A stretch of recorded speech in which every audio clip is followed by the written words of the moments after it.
Hey, on this episode of Chicago Beer Pass, Nick and I are drinking some Dovetail Kölsch as we eat our Alliance Paczkis and talk about our week of drinking and shoveling out our cars.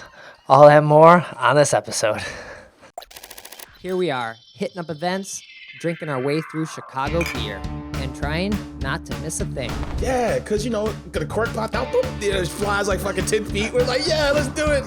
All you have to do is add some fruit, stir it up, and ride that milkshake wave. Whenever I see him, I gotta take a photo with the most decorated brewer in Chicago, Jonathan Cutler. It'll be like the stuff you hear. Every time you go to Floyd's, all the music sounds like this. Raw, raw, raw. Sometimes you want a small beer, but really, you want a big beer. You gotta take in all those big aromatic hops. Hey, what are you doing this weekend? Waiting in line for a bottle release? Should have never been a fad. The black IPA is delicious.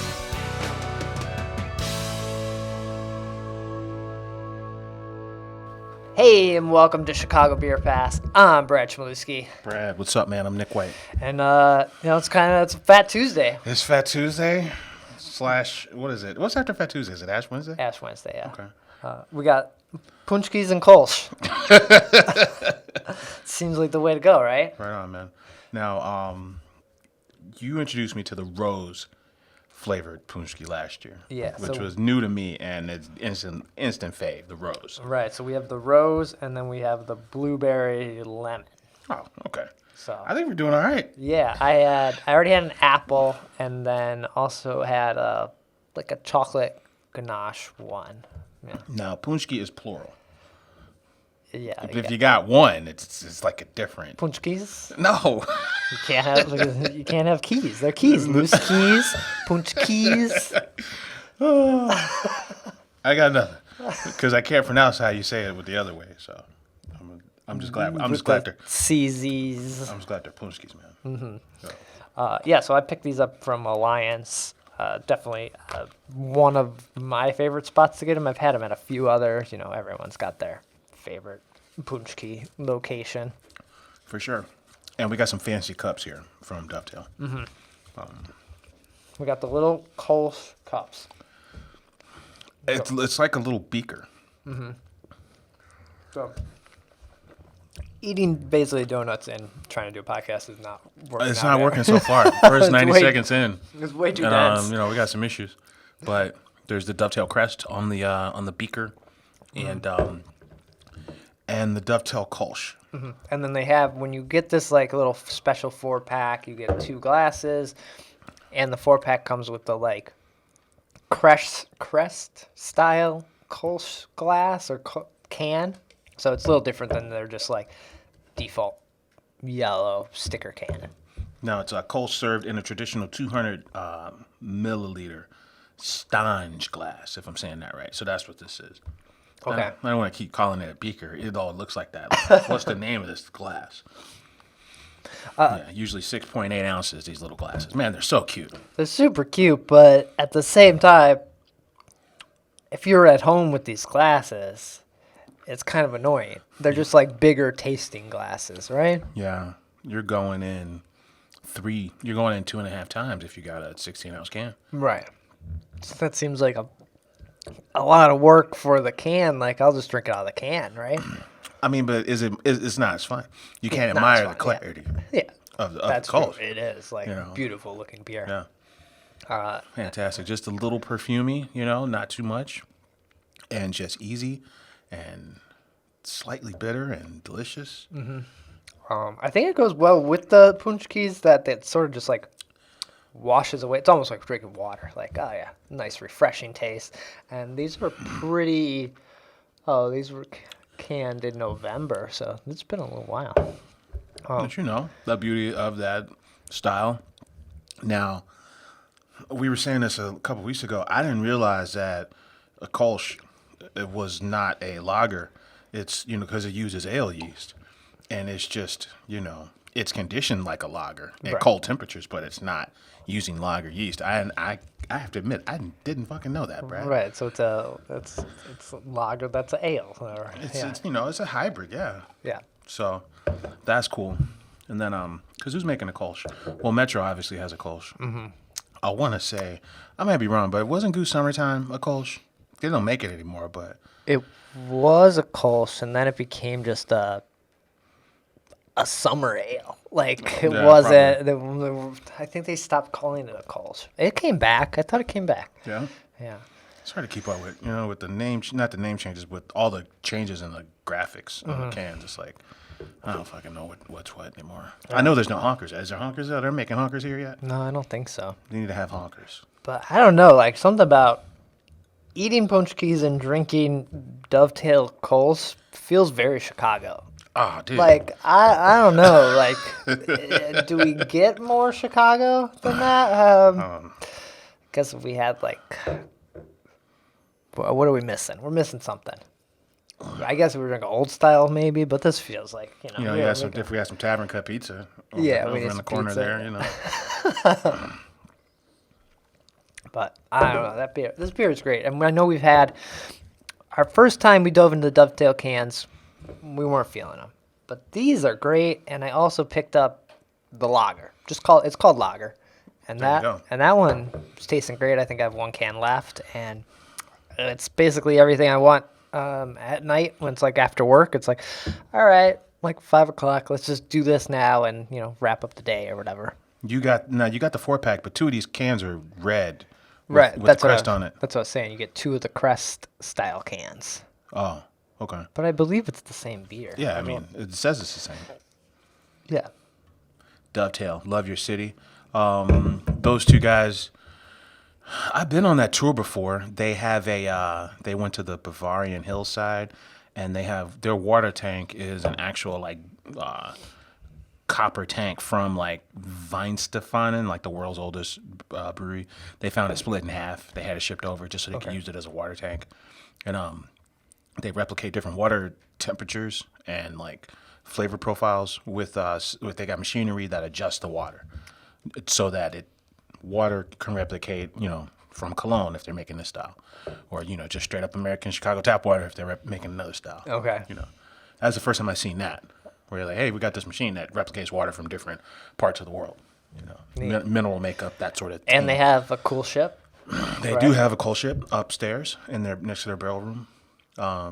As far as I know, that's the only one I've seen in Chicago. There's probably others. I haven't seen them. I think the last time I was there was when we were there.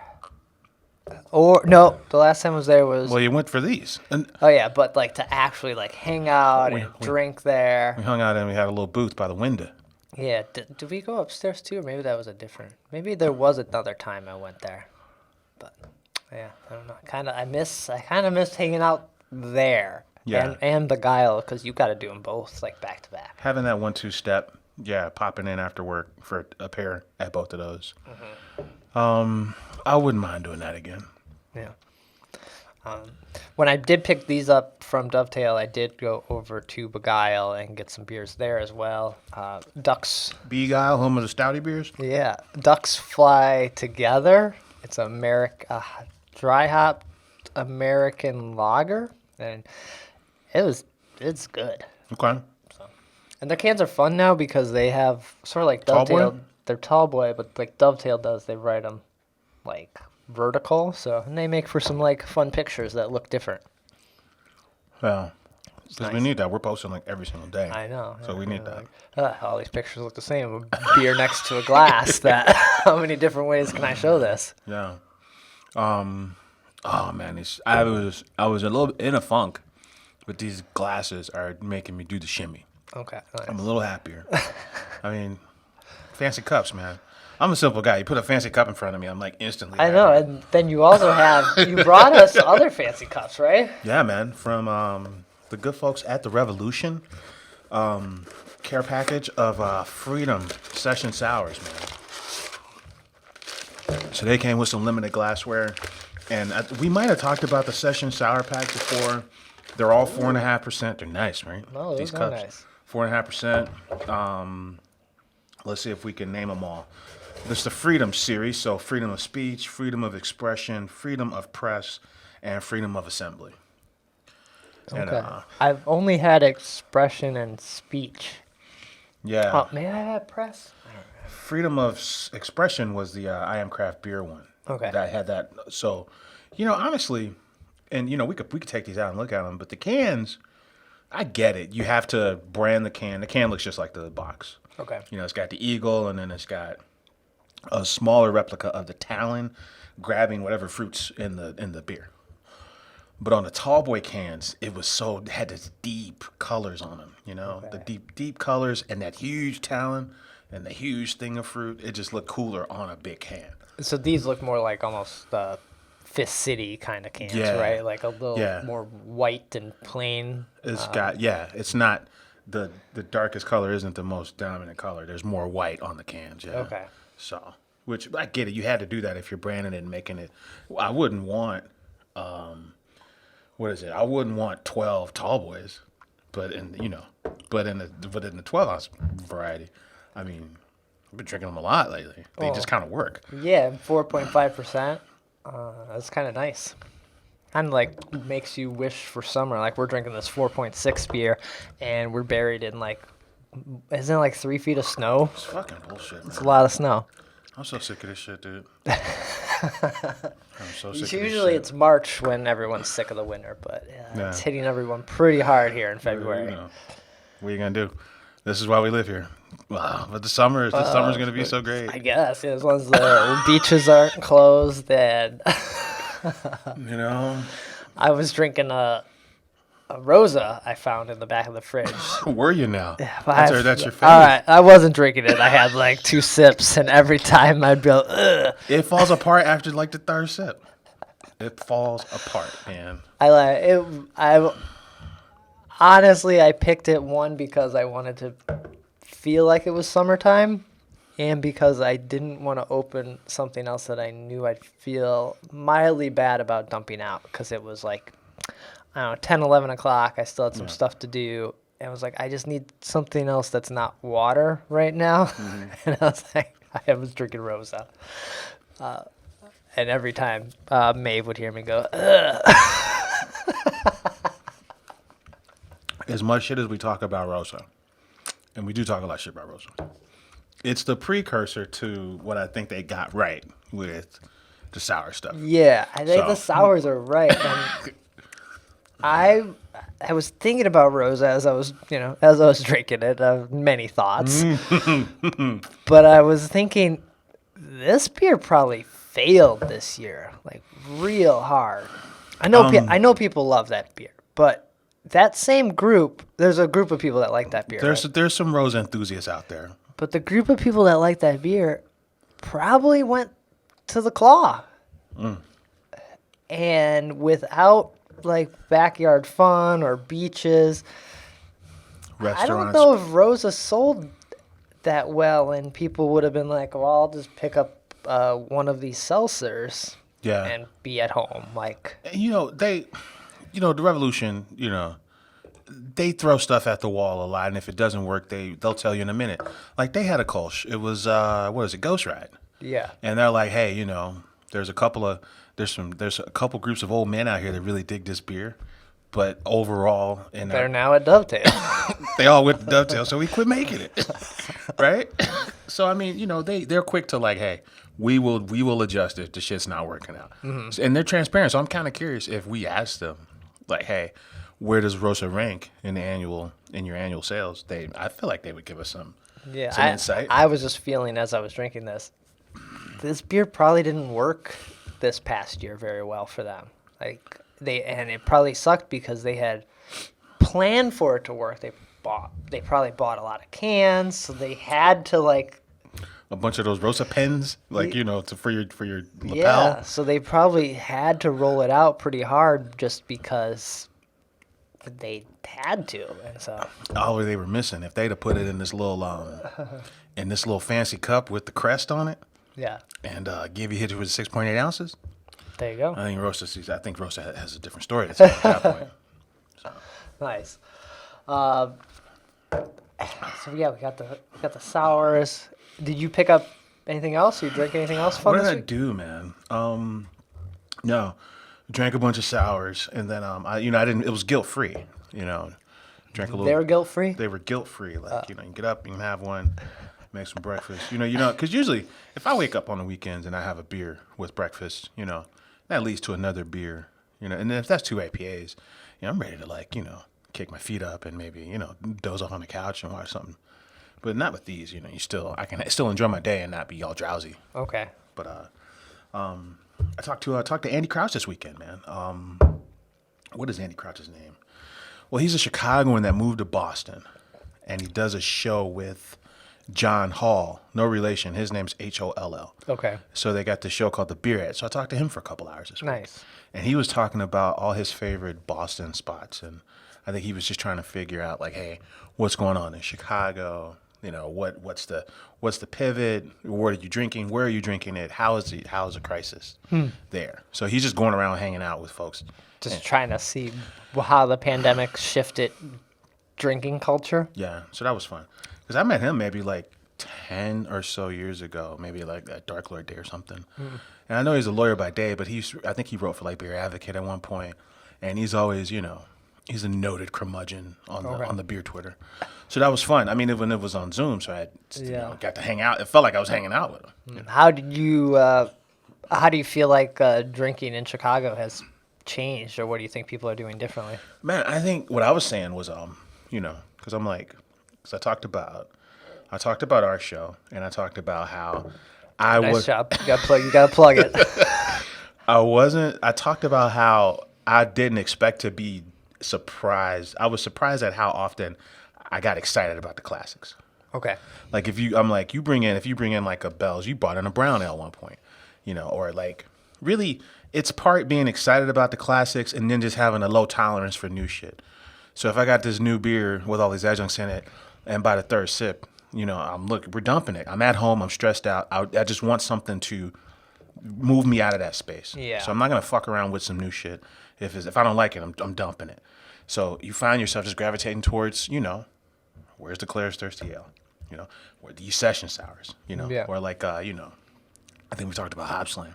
Or just kind of revisiting stuff I hadn't had from crews that I can believe in, as opposed to trying new shit all the time. I think that makes sense, especially even if you saw food in the pandemic. In the beginning, people were like, wanting like those comfort foods like mac and cheese and fried chicken and just like meatloaf, like things that are like you either had as a kid or they make you feel a certain way. You need that. And so I think, the Kölsch, like it makes me feel like I'm drinking beer at a bar. Yeah. Like, even though we're not, but it makes me, my mind feels like, this is beer I would drink when I'm out drinking. This isn't a home beer. Yeah. I have that excitement about this beer. Mm-hmm. So we talked about that and, what gets you excited. And I was talking about those subcultures in beer, like the ones like Shalana's and, and how that's pretty exciting. And how beer's kind of lost its innocence and how some of real life is actually tapping into beer. How people lean into you and talk about some of their discomforts off the record about like, shit that they experienced while they were working for brewmasters and shit like that. Yeah. Started to talk about that a little bit. It was a good talk. Mm-hmm. So, other than that and drinking like a ton of these Session Sours, I want to say that's kind of all I did this week, man. The only other thing I would say that maybe changed or how people drink, I know our buddy Sergio, he will often pick up beer from one different brewery or maybe like 2 breweries in the nearby each week or every month. I'd be like, he'll go and get like his supplies. Yeah. And I feel like people do that more. Like, okay, well, me going somewhere is a bigger deal and has been for the last year, so I'm gonna like either stock up or that will be my place for this week or this month. Where you used to like bar hop or brewery hop, you're like, I'm gonna check this one out, and then you know what, I'll drive another 10 miles if I'm in the suburbs and run over here too. But you're not gonna do that now. That's very true. I can remember last February or whatever, I ended up at Ike and Oak out in wherever that is, Woodbridge or whatever. And that's not, even if they were, that's not something I would do in a pandemic. End up in like fucking Westmont or wherever the fuck. You know what I'm gonna do? I'm gonna go to the nearest Benny's. I'm gonna slide through Half Acre. And, That's going to be the end of that, bud. Right. It's a very short list. The list is super short now. Yeah. Even if I wanted to, I probably wouldn't. So I think it's probably a lot more focused drinking, and it's making sure you support the ones you want it to not go away. And so, but it's we're coming closer to an end, so maybe it's changing a little bit. You know what came up was a question was asked during that show about the Chicago and the influx of breweries between 2015 and 2018. There was a huge influx around that time. And really 2010, you can go back to 2010 really and just see it. But I think some of it had to do with the Daley administration and Rahm getting in office. But then I don't know if you remember, we had Burn City on the show. And I brought that up. Why do you think so many breweries are here? And I'm like, it seemed to happen when Rahm was in office. And the first thing he said was, don't give him credit for that. Which, I'm cool with that. But now I'm back to the drawing board. Like, well, what was it about, other than a change in local administration, what was it about Chicago in 2015, 16 that led to this boom? And that was a question that came up. Because you can only take the Goose thing so far, right? Like the guys at Goose kind of disbanded. You got like 4 breweries out of that. Yeah. Right. But then other than that, what was it? I don't know. It's tough. No one likes the Chicago mayor ever. So giving them credit is tough. But I would think, not that it went away, but I feel like the Chicago pride, I think when Trump kind of came into office and got there because he hated Chicago and would shit on it so much, it became stronger and it was building, and so yeah, civic pride is always high. Dare I say it was higher during that time. And then the story I kept hearing about in the papers or whatever was the water was the reason all of a sudden. We got access to this big body of fresh water. Yeah, I think there was a little bit of a underlining tone or thought of if some shit goes down, there's Lake Michigan. I always think that well, where am I gonna move to? Or if I moved, where would I move to? Well, I'm not gonna move to Arizona. Well, for many reasons, but there's no water. If some shit happens, we're out of water. Yeah. And so I'm right here, and Chicago can control that water. You want to mess with us? Yeah, we got a huge freshwater supply. Shut it off. It's not like the ocean. We got to turn these things off from beeping around here, man. It's not like the ocean where you can't Lagunitas is on the West Coast, and you can't use water from the ocean because you got to do too much to it. Right. Chicago, you kind of boil this water. And you're pretty much ready to rock. Good, yeah. I mean, there's more than that, but not a whole lot. So it could have been that. But if it was just that, wouldn't you have seen a boom in Indiana, and right. Wisconsin, and Michigan? Right. What was it So it's we know that we never saw Floyd's come in here because it's so damn expensive. So it wasn't the water. Right. So here we are again. I'm just kind of circling back, and I'm just I can't tell you what specifically led to that, but I do know, whether it was your Dovetails or your Beguiles or your who were we just drinking? Oh, even Burn City. Yeah. All this stuff came online around, between 2012 and we say 2016, 2017. Yeah, I think it was Forbidden Root, all this stuff came it was on. the hyper local push, lower footprint. I'm gonna support the people here because my money goes here. I think it was just a lot of hyper local, and that was probably everywhere where everyone started supporting their home team. That's true. I imagine this was in line with the growth in other towns. Right, and Chicago just had breweries that were under. We didn't have enough breweries for the people. Yeah, it's a city of neighborhoods. I think some of it is that, and then the population in Chicago is around 3 million. You count the burbs, we get up to 8 million. Right. So a lot of people, a lot of those breweries are suburban breweries. That boom wasn't just in city limits. That boom was regional. Yeah. So, yeah. It was an interesting conversation because from an outsider's view, it's like, well, what happened? Yeah. And I'm like, well, shit. I don't know if it was one thing. I think it just started happening. There's more to it than that, but we're still a little undecided on what exactly it is. Man, yeah, it's tough to. What was the one thing that helped explode Chicago breweries? It was probably also seeing people saw success in Revolution and like, oh, they went from guy owning a vegetarian bar restaurant Like a handlebar, yeah. to rivaling Goose Island Yeah. in Chicago. So it's like, I can do that, right? I mean, me too. Yeah, yeah. So, yeah, I guess it made sense, right? And it's always been a competitive market, Chicago. There's beer from all across the country, all across the world here. We're right in the middle of the country, so it's kind of easy to get beer from everywhere in comparison to other towns. You know?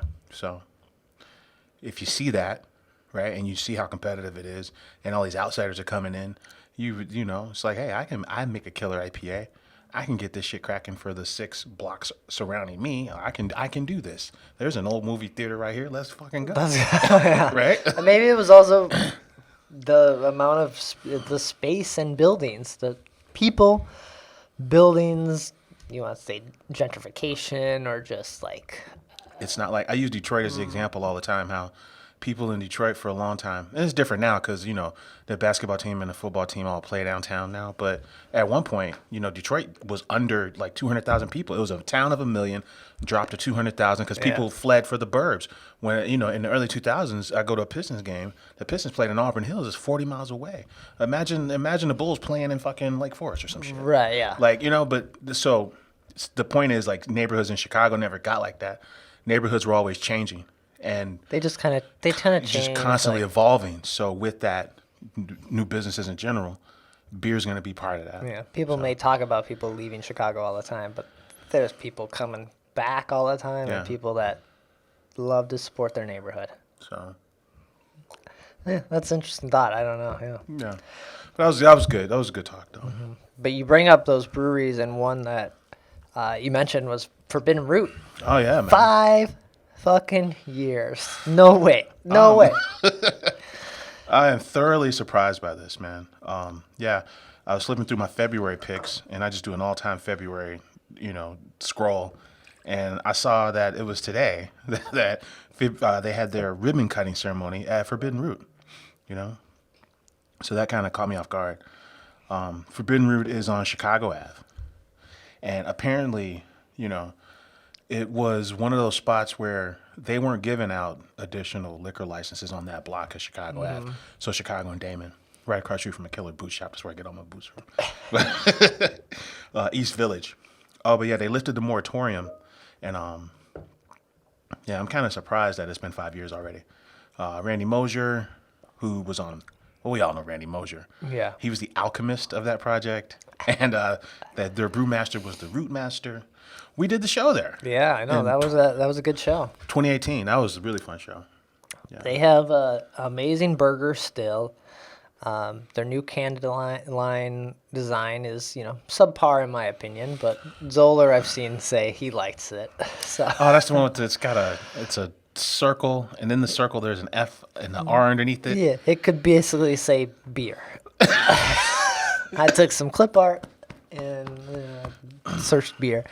But they make really good and interesting beer. Yeah. The only place that has a 13% rose. Oh, dude. Rosa? Not yeah, Rosa. no, not it's like a rose ale. Sparkling. It's like a sparkling rosé beer. Rose. Yeah. I was like, have Rosa on my mind. It's like, Because it's your all-time favorite. Just own it, Brad. It's okay. Yeah, maybe that's what people think they're getting. It's Rosé. rosé. They're like, oh, this is going to be rosé. Oh, it's not. You know, if Rosa suddenly just went through a remix and next year the shit was 13%, it tasted just like that Forbidden Root fucking sparkling rosé ale, Okay. I think we're back. I think Rosa is back at that point. That'd be like big Rosa. Yeah, I remember going to this movie theater, and it was the Westtown Chamber of Commerce, and they had this public meeting, and everyone who was there was passionate about having their own brewery, and there were proponents there, neighborhood members saying, oh, that beer is gonna create this smell and it's gonna stink around here and there's gonna be traffic and it's gonna suck. And I remember it was a dead winter, and I remember Pipeworks, the guys were there, BJ was there, and he's like, yeah, we call that smell aroma, and we built ours in the neighborhood because they were in Wicker Park, and they were there, front and center, just kind of like opposing whatever the townspeople were saying. Listen up, bold townspeople. Come in with our rock music. They were on the side of the brewer and on the side of expanding the beer footprint, local beer footprint. So it was cool. Nice. Yeah, cheers to them. And now they're out of state. I think they opened their second spot in Columbus or something. Columbus, yeah. Yeah. So that happened this week. Goose announced they got 3 new beers coming out this week. Oh, okay. What do they got? One of them's a can, 19.2 ounce can. This tropical. Let me pull it up. So it's like doesn't Fist City comes in that size can, right? Yeah, and Dale's Pale Ale. Oh, okay. So it's taller. It's taller than the tall boy. It's a funny format. I don't know if I've ever, unless I was getting like a malt beverage. Oh, like the old school brown paper bag? Yeah, I don't think I've ever had. I've never had a Big Dale's or a Big Fist City. Yeah, I feel like that's a commuter train from the city to the burbs. I guess if you're like tailgating, maybe? We're tailgating. Okay. Yeah. So 3 beers coming out of Clybourne. Maybe tailgating's going to be big this summer as like stadium seating is limited. People are like, screw it, I'll stand in the parking lot and drink. Like, you're not going to let us in? The vaccine's going around, So Clybourne's got the 19.2 ounce can is called Tropical Beer Hug. So it's a DDH DIPA. Tropical Beer Hug, that's the 19.2. Another one's called Outlier. That's another DDH IPA. So Outlier is going to have Sabro and Southern Passion hops, and that's a 9% beer. And then this third beer, which I think they were originally aiming for Valentine's Day. If You're a Bird, I'm a Bird, it's a collab with Phase 3. A beer, I'm a bird? What? If you're a bird, I'm a bird. Okay. Sorry, I said it all too fast. I was like, who's a barometer? Barometer? Yeah. No. It's a collaboration with Phase 3. It's a mixed 2-pack, and it's called If You're a Bird, I'm a Bird. So what's the mix? So they both got the same base, but one of them is cocoa nibs and coconut, and the other one is cocoa nibs and strawberry. Oh, okay. So the goose one is the strawberry. And Valentine's Day happens. So. Yeah. So this is a mixed 2-pack. And is it out? No, or not yet? This is supposed to be Friday the 19th. Oh. Yeah. This Friday. No. Okay. So, it's for your winter blues, man. So the first thing I wanted to know is this a barrel-aged beer? What's going on? And they're like, nah. And I'm like, if this is not a barrel-aged beer, has Goose ever made a barrel-aged stout and canned it? And they were like, well, Big John. Oh. Big John was canned? I mean, released. Sorry, just packaged is what I meant to say. Oh, okay. Sorry. Yeah, because Big John was Bombers. That was Yeah. When Bombers ruled the earth. Yeah. Those were the pre-cans. Yeah. So, Okay.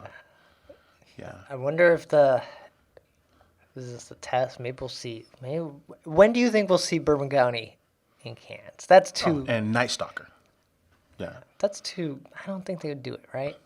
Yeah. I was just wondering if we will see Bourbon County in cans ever. Bourbon County in cans, and then Bourbon County just not all on Black Friday, because Rev's not giving you beers all in one day, and that's their stiffest competition. And I mean, Rev's kind of getting in that ass with regards to barrel-aged dominance in this town. Yeah. And I think some of that, not all of it, but some of that's got to do with the way they roll it out. Well, it's like a series on TV, right? Like if all those episodes come out on one day, you're not going to talk about it as much as if you talk about, fucking WandaVision, right? Like it's every week. So. Well, that Phase 3 Goose collaboration is going to sell fast. Yeah, that'll be gone quick. So I think what I asked specifically was, is this a barrel-aged beer? And if not, is it a barrel-aged, non-barrel-aged version of Bourbon County style? That was the question. And they said no. They said no. They said Night Stalker and Big John are not the same base beer as BCS. Yeah. And Night Stalker and Big John were the other non-barrel aged stouts that they packaged before and now. So this is not They're those. like, stop comparing everything to Bourbon County Stout. Just because it's a Goose Island Stout doesn't mean it has anything to do with Bourbon County. Stop it. I mean, but come on, it can't just be me, right? I hear Goose and Stout, that's the first thing I think of. That can't just be me. So, but that was the answer. They were like, God damn it, no. No, stop it. Cool. All right. Anything else before we get out of here? I want to like finish my punchkis. I'm down so one. like we need to like wrap this up. Yeah. Oh man, the former vice president at Three Floyds died. Barnaby Strobe. He was Struve, if I'm pronouncing Barnaby? that right. Barnaby. Oh, First name Barnaby, last name Struve. So he was the VP at Floyd's, and then he left like 3 years. I want to say like 3-4 years ago now. But yeah, I think in the Floyd's universe, they're all like super private dudes. But he was the one that would like give quotes for interviews, and he'd be the one that like if they had a beer dinner. Yeah, we interviewed Barnaby on the Hopcast. Yeah, it was Lincoln or Barnaby. Oh, it was Link. We interviewed Lincoln. Yeah, Sorry, but yeah, those were the guys. Like Nick Floyd wasn't really available for that shit. Yeah. So, and even the head brewer at the time, his name was Chris Bodges, the guy that came from like AB or something. Those guys would never do those things, but Lincoln and Barnaby would do those things. They were kind of like a customer-facing portion of the operation, if you will. Okay. Yeah, and he passed this week apparently. So, Damn, that sucks. So safe travels to him. And then, but then Brian Baru. We talked about it last time, but I gotta look for that. I'd love to have some Brian Brew. Yeah. Well, all right. I'm gonna finish my punch keys. Right on. And we're gonna get out of here. Nick, where can people find you? Get in touch when we're not here. Yeah, man. I'm on Twitter at Nicosio. And I'm on Twitter at BRAD, Chicago Beer Pass, Instagram, Twitter, Facebook. We're trying to post Instagram every day, but it's tough. It's tough when you just can't go anywhere. You The gotta closest drink we what's can in your get house. is almost. Almost every other day. I think we're almost every other day about. Yeah. So yeah, check us out there. Look for some sexy beer porn, right? Is that? Hell yeah. Hashtag beer porn. And we'll be back soon with another episode. Take care. Cheers.